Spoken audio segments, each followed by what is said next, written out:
My cousin got me into reading the stories on this site a few months ago. So I figured this would be the place to tell this crazy shit.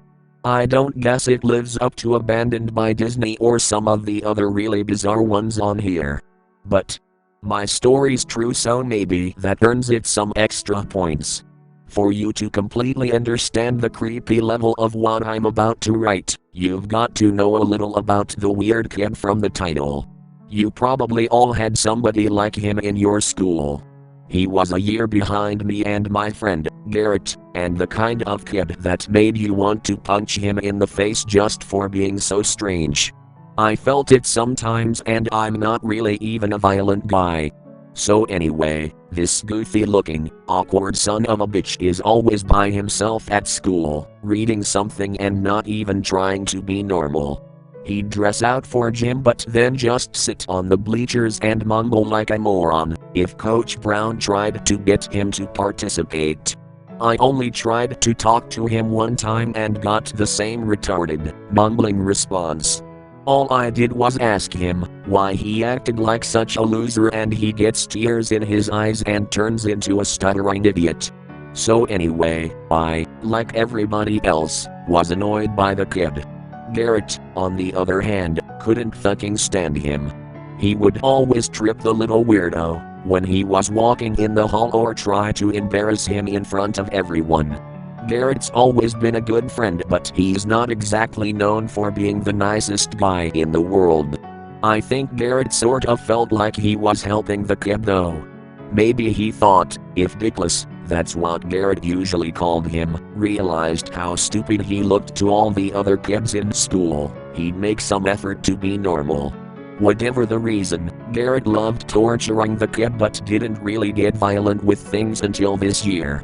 Garrett and I are juniors and I think we both started to feel the senioritis thing early. Instead of tripping him, Garrett started walking up to the kid and bitch slapping him in between classes.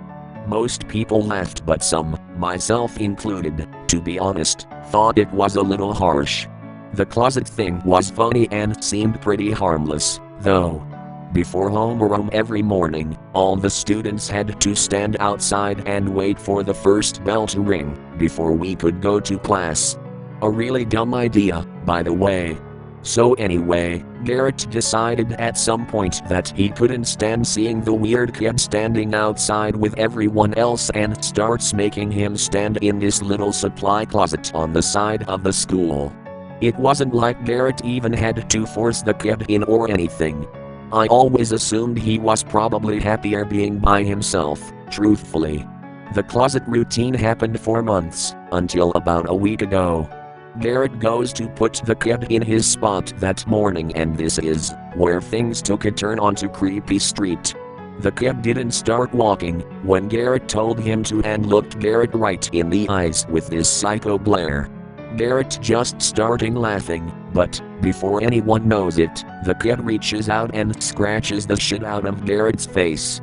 I heard later that somebody noticed the little lunatic's fingernails had been filed 2 points, but I don't know if that's true. All I know is that the scratch on Garrett's face was deep and there was blood dripping from his face like I've never seen from any fight.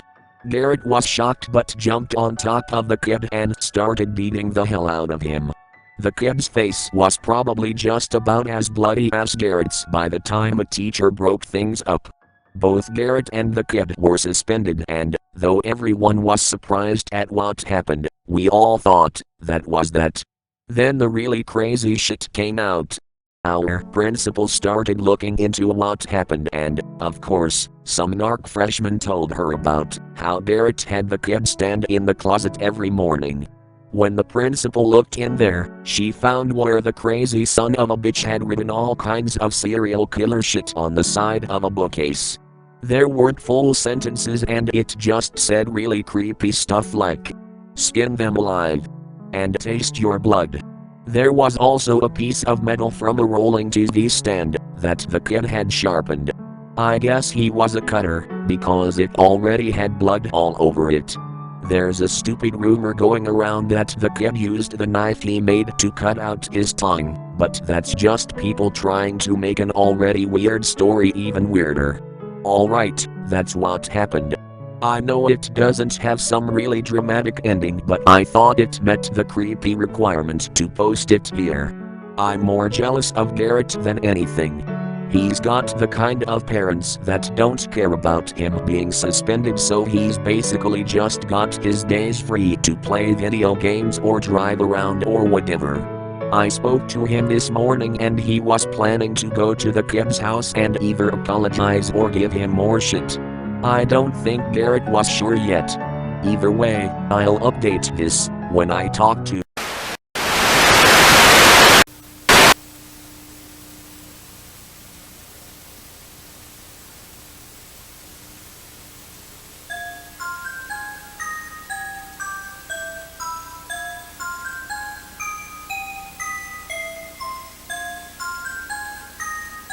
Robbie can't finish his story. He has lost a lot of blood, and his hands aren't going to work anymore. Robbie can't finish his story. He has lost a lot of blood, and his hands aren't going to work anymore. Robbie can't finish his story. He has lost a lot of blood, and his hands aren't going to work anymore.